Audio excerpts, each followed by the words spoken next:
Hey guys, it's Sam, and this is my spoilery gripe for Crystal Storm by Morgan Rhodes. You get a 2-for-1 gripe today, 2 discussion videos instead of reviews, because I didn't want to do a review on this book because it's the 5th book in the series. I feel like it's kind of pointless. Like, if you're going to watch a review, you're going to watch a review for the first couple books in the series. So, I've already done that. I will link that on the screen. If you have not read this book, go ahead and check out those. But if you have, and you want to listen to my spoilery thoughts, get ready for spoilers. So, this book... so disappointing. I was so disappointed because you guys know how much I love Fallen Kingdoms. I loved the first 4 books in the series. I thought that the first 2 continued to get stronger. I loved Gathering Darkness. It's my favorite book in the series, and I also loved Frozen Tides. And then this book was just disappointment after disappointment for me, and I don't know what happened. I don't know what happened. So I'm just gonna try to work chronologically and try to remember, like, things, because it's been a little while since I read it, but here we go anyway. So, Gaius. I've been done with Gaius for a long time in this series. Like, I'm just done with him. I wanted him to die a long time ago, and he just keeps holding on. He just keeps holding on. And I'm like, I'm sick of you. Like, the main villains are basically what I call the Titans. I know they're like, they have a different name, but I call them Titans because they feel like Greek Titans to me and whatever. So, they're getting released from their gems, aka Tartarus, and they're gonna, like, wreck shit. So, that's what I want to focus on, and we keep having Gaius. But I did like in this book that we got a little more from him and that we got more of like his humanity and his backstory, but I still do feel like a lot of things were way out of left field.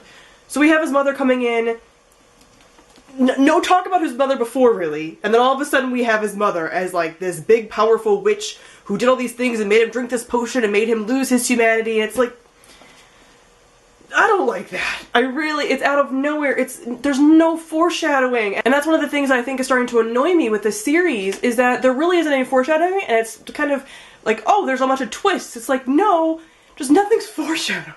Like, where did she come from? Where did she come from? And I liked her, but like, it still felt weak, because it's like, where did you come from? And what is this potion thing? Like, I don't like any kind of villains where something external made them be the way they are, and they wouldn't be this way if it wasn't for this thing.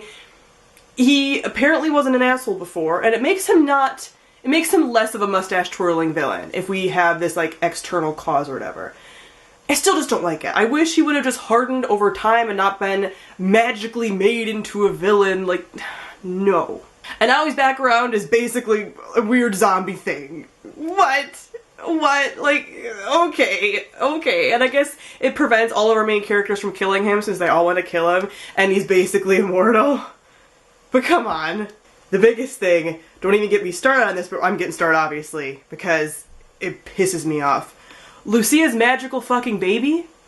Lucia's magical fucking baby. That is what tanked this book for me. Like, that's what started this book on a downward spiral, because I was willing to forgive Gaius' mom and the potion whatever, but I'm not willing to forgive magical fucking babies. The magical fucking baby trope. Okay? I'm pissed. Like, you can't write in a world where Twilight existed as a phenomenon that had the dumb magical baby trope that grows overnight, and then put it in your book and act like no one's gonna care. Morgan, no. We've seen this, and it's not a very good trope at all, but it's a trope that no one's gonna read this and not think Twilight. No one's gonna read this and think, she's impregnated. I already was pissed when she got impregnated by Alexius, immortal, whatever. You have your half-immortal baby, I'm already mad. But not only do you have a half-immortal baby, you have a half-immortal baby that grows overnight, just like fucking Renesmee. No!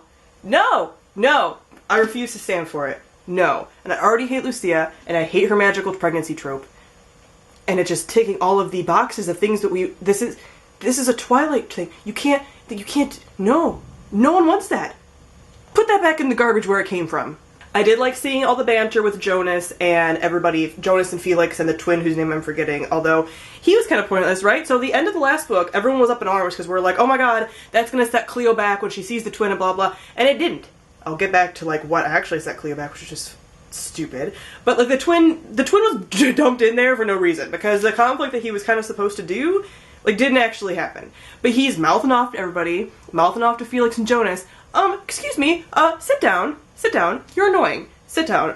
But I do like that Jonas now has, like, abilities or whatever, that's kind of fun.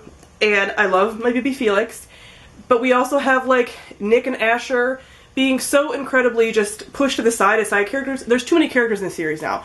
I love the amount of characters in this series, but we're losing all of the older characters that we've had, like Nick and stuff, because we have all these new characters, and new characters being constantly introduced, and now we have like Gaius being like kind of a character brought into the fold. It's like, we don't need these perspectives. There's too many. There's too many. And this book struggled with getting lost in the amount of characters. I was actually talking to Lainey from Ginger Reads Lainey when I was reading this book, and she actually did a breakdown from the amount of pages to the amount of characters that we have, and it's about 75 pages per character POV. 75 pages is not enough to get any kind of reasonable character development for each character when you have so many now. Like, they all got lost. I didn't get enough time with any of them, and different things felt very forced because things would happen that in previous books I know would have taken a little bit longer to resolve, and they'd be like, resolve the same chapter. It's like, okay, and it's not like, oh, there's tons of twists, there's tons of twists. It's like, no, it's just things are getting resolved too quickly, and it makes the pacing like so totally off. And we have characters being introduced and then just kind of like leaving. Like we have Olivia who's introduced in the last book, and then she's like, bye Olivia, and it's like, what? Like why are these characters even brought in the first place? Like there's too many characters. There's too many characters, and they're getting lost, and I don't get to see my favorites. Like Felix didn't have enough time in this at all. Like I adore him as one of these side characters. Like I think he's my favorite side character. He didn't have enough time.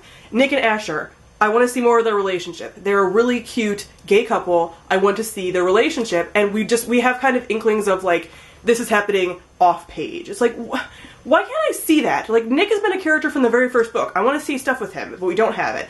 Jonas is brought back a little bit because I feel like he did nothing in Frozen Tides.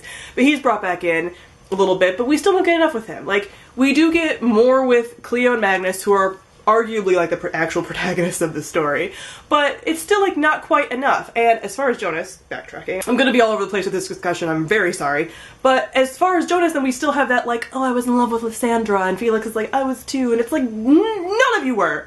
None of you were. That's ridiculous. Jonas, you said right before she died in the last book that like you didn't see her that way, and you keep thinking of Cleo and blah blah blah, so stop. And Felix, you had like a little crush on her, but you barely knew her, so both of you knock it off. Speaking of Cleo Magnus, the, like, no sex curse.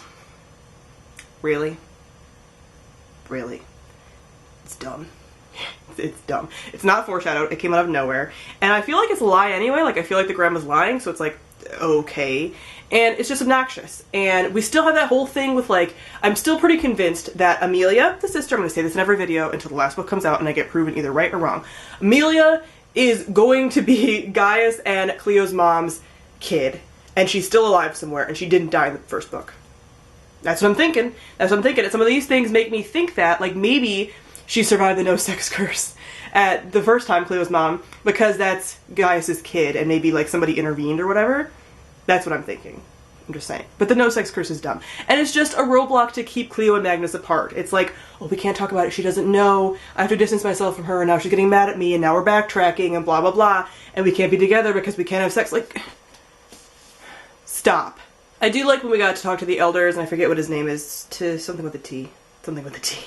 And he said there used to be 7 worlds that they used to watch. I wonder if that means we're going to get additional books within like the Fallen Kingdoms universe of those additional worlds that used to be watched. Because obviously now it's just Fallen Kingdoms and Earth. So if things get repaired, does that mean all the portals open up and Morgan has set herself up for like a ton of other series? I feel like there's so many loose threads in this series, and I don't know how they're all going to get wrapped up efficiently in the last book. Like, all the books in the series are around the same page count, so if you're not willing to have your book be a little bit longer, like, it's not going to get wrapped up super well. I'm a little nervous now. Like, I was always very set, and everything's gonna be fine, it's gonna work out, it's gonna be wonderful. This book left me very, very nervous about that. I did like the ending. I like that we have people actually having, like, the magic stuff now. We have Cleo that has one of the elementals and stuff. Awesome. Thank you. Finally. Finally, after, like, we knew about all this stuff in, like, book 3, like, come on. So now that we finally have that, we can go on and everything. And I hope now, I mean, it's the last book, but I'm ready for Magnus and Cleo to set aside their differences and just, like, work on their relationship and whatever, and stop being back and forth, back and forth, back and forth, and just tell everybody that they love each other and, like, stop, because we don't have time. And I don't want Lucia and Jonas to end up together. Let's not have that pair off. Let's not have all the heteros pair off. No, that's done too much. Don't do that. Don't do that. I want the magical baby thing to get resolved, because it's fucking stupid. And I hope it doesn't come to fruition, because it's dumb. It's really dumb, and I'm not about it. I'm not about it. I'm not about it at all. And lastly, the last thing I'm not about, and I'm so mad. The Magnus being buried alive thing. It's dumb, and it's a trope that I've seen before so many times. I'm a fan of a lot of vampire TV shows. The vampire, you know, broody bad boy getting buried and separated from everybody is like a very common thing. It's a very common thing. Morgan, I know that you've watched The Vampire Diaries. And that's a cliffhanger that fucking happened in The Vampire Diaries. Like, I'm so mad. And it's not even a cliffhanger because I know it's gonna be fine. She's not gonna kill off Magnus. So it's a weak cliffhanger, because if it was any other character, I'd be like maybe a little bit nervous. Not really. I don't think any of the main four would like die. She's not gonna kill Magnus. Magnus is one of her favorite characters. I'm convinced that she's not gonna kill him. Sorry about it. So it's a weak cliffhanger. He's gonna be fine. They're gonna find him, he's gonna be fine. So it's just like, why even have that in there? And again, no foreshadowing with that guy, like, that did it to him. It's just like, I have a vengeance plot against you. It's like, who the hell are you? Where'd you even come from? Oh, he did something to you like 2 books ago. Like, between the magical baby plot that's been overdone and people, like, it's oversaturated, people definitely ping it to Twilight. Between that and the buried alive trope, I can't. Whenever the male lead is buried alive, you know he's gonna be fine. He's the male lead. Magnus and Cleo are arguably the two leads, like I said before. He's gonna be fine. So when people are like, how'd you like the cliffhanger in Crystal Storm? I'm like, I fucking hated it. I hated it. I'm incredibly disappointed in this book. And I do still have hope. I do still think the final book will be able to pull it together. I'm very hopeful. I love the first 4 books in the series. Especially the most recent 2 editions before this one. But like, what was this? It makes me so sad. Like, do you know how it feels to read one of your favorite series and be disappointed the entire time? I had this happen. And then shortly after, I went and saw Rogue One, and I didn't like Rogue One, which is Star Wars, one of my favorite franchises of all time. I was just hit with a double punch with this, and it makes me incredibly sad. I don't ever want to reread this. Like, it